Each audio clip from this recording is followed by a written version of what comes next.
அமெரிக்க அதிபரான Trump கடந்த சில காலமாகவே தன்னோட இஷ்டத்துக்கு பேசிக்கிட்டு இருக்காரு. இது நேரடியாக தங்க மார்க்கெட்டில் எதிரொலிக்கக்கூடிய நிலையில் தங்கம் விலை எக்கு தப்பா உயர்ந்துகிட்டு இருக்கு. இதற்கிடையே தான் நேற்று உலக பொருளாதார மன்ற மாநாட்டில் பேசின ட்ரம்ப் கிரீன்லாந்து மீது போர் இல்லை அப்படின்னு சொல்லியிருக்காரு. இது தங்கம் விலையில நேரடி தாக்கத்தை ஏற்படுத்தி இருக்கக்கூடிய நிலையில இன்னைக்கு விலை தடாலடியா சரிஞ்சிருக்கு. இந்த விலை குறைவு தொடர்ந்து இருக்குமா? வரும் காலத்துல தங்கம் வெள்ளி விலை எப்படி இருக்கும்? இப்ப வாங்கலாமா வேண்டாமா? நிபுணர்கள் என்ன சொல்றாங்க? இந்த பதிவுல விரிவா பார்க்கலாம். தங்கம் விலை இந்த ஆண்டு தொடக்கத்திலிருந்தே தொடர்ச்சியா உயர்ந்துகிட்டு இருக்கு.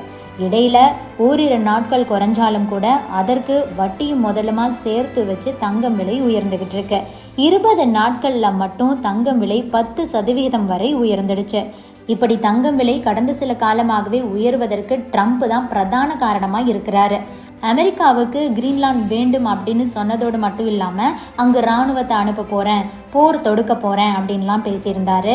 அதை எதிர்க்கக்கூடிய ஐரோப்பிய நாடுகள் மீது வரியை விதிக்கிறேன் அப்படின்னு வாய்க்கு வந்ததை பேசினாரு. இதனுடைய விளைவு தான் தங்க மார்க்கெட்டில் எதிரொலிச்சது. அதாவது எப்போதுமே இந்த மாதிரியான குழப்பங்கள், சர்வதேச பதற்றங்கள் வரும்போது எல்லாமே தங்கம் விலை உயரும் தான். இது உங்களுக்கே தெரியும். இந்த மாதிரியான குழப்பமான சூழல்களில் முதலீட்டாளர்கள் என்ன செய்வாங்கன்னா, பங்குச்சந்தை முதலீடுகளை விற்றுட்டு பாதுகாப்பான முதலீடாக கருதி தங்கத்தில் இன்வெஸ்ட் பண்ணுவாங்க. அதுதான் இப்போவும் நடந்திருக்கு. இதன் காரணமாக தான் தங்கம் விலை தாறுமாறாக உயர்ந்தது, இன்னைக்கு குறைஞ்சிருக்கு. நேற்று உலக பொருளாதார மாநாட்டில் கிரீன்லாந்து விவகாரம் பற்றி என்ன பேசியிருந்தார் அப்படின்னா, உலக பாதுகாப்புக்கு கிரீன்லாந்து முக்கியம்.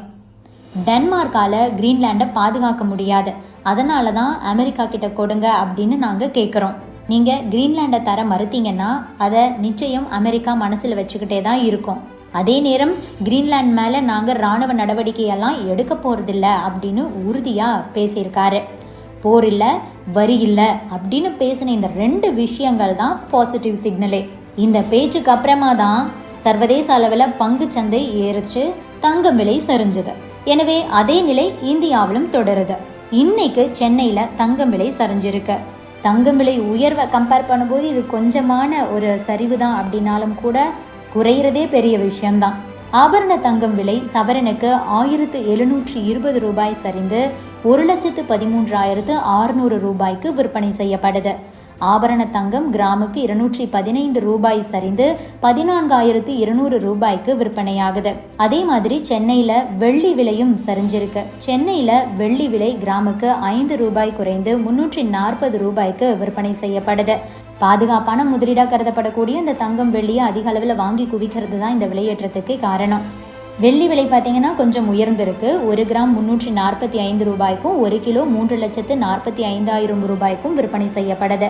இந்த ஆண்டு இறுதிக்குள்ளேயே வெள்ளி விலை 1 கிலோ 3,5 லட்சத்தை தாண்டும்னு கணிக்கப்பட்ட நிலையில் அது இந்த மாத இறுதிக்குள்ளாகவே அந்த அளவை எட்டக்கூடிய வாய்ப்பு இருக்கிறதா பொருளாதார நிபுணர்கள் சொல்கிறாங்க. நேற்று பங்குச்சந்தை குறியீடுகள் எல்லாமே ரெட் கலரில் தான் இருந்துச்சு. அதனால முதலீட்டாளர்கள் உடனடியாக தங்கம் வெள்ளியில் அதிக அளவில் முதலீடு பண்ண ஆரம்பிச்சிட்டாங்க.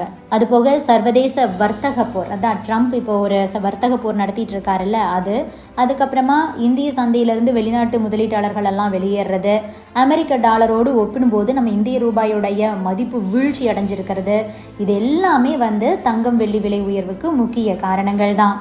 இப்போதைக்கு தங்கம் வெள்ளி விலை ஏதோ கொஞ்சம் குறைஞ்சாலும் கூட தொடர்ந்து உயர்வதற்கான வாய்ப்பு தான் அதிகம் அப்படின்னு சொல்கிறாங்க பொருளாதார நிபுணர்கள். ஏற்கனவே தங்கம் விலை பார்த்தீங்கன்னா $5,000 எட்டும்னு JP Morgan கணிச்சிருக்கு. சிட்டி குரூப்பும் அந்த மாதிரி தான் கணிச்சிருக்காங்க. இப்போ அது சீக்கிரமாகவே நடக்கும் அப்படிங்கிற ஒரு எண்ணத்தை தான் தற்கால விலை உயர்வுகள் நமக்கு காட்டுது. உண்மையிலேயே போகிற போக்க பார்த்தோன்னா தங்கம் $5,000 விரைவிலேயே எட்டிவிடும் அப்படிங்கிறது தவிர்க்க முடியாத ஒரு விஷயம்தான். டெக்னிக்கலாக பார்க்கும்போது தங்கம் ஏறுமுகமாக இருக்குது. இந்த வர்த்தகத்தில் அளவுக்கு அதிகமான முதலீட்டாளர்கள் குவிஞ்சிருக்காங்க அப்படிங்கிறதையும் சில சிக்னல்கள் காட்டுது. மூவிங் ஆவரேஜை பார்க்கும்போது 100 நாள் சராசரி விலை கோடு அப்படிங்கிறது மேல் நோக்கி போகுது. நீண்ட கால அடிப்படையில் தங்கம் தொடர்ந்து ஏறுமுகத்தில் தான் இருக்கும் அப்படிங்கிறத இதன் மூலமாக நாம் உறுதிப்படுத்த முடியும். இன்னொரு பக்கம் பையர் இன்ட்ரெஸ்ட்டும், விலையே அதிகமானாலும் கூட பையர் இன்ட்ரெஸ்ட்டும் ரொம்ப ஜாஸ்தியாக இருக்குது. இதெல்லாம் சந்தையுடைய வலிமையை காட்டுது. ஆக தங்கம் வாங்க நினைக்கிறவங்க சீக்கிரமாக ஒரு நல்ல ஆலோசனையோடு வாங்குறது நல்லது. ஏன்னா தொடர்ந்து தங்கம் வெள்ளி ஏறுமுகமாக தான் இருக்கும். Subscribe to One India and never miss an update.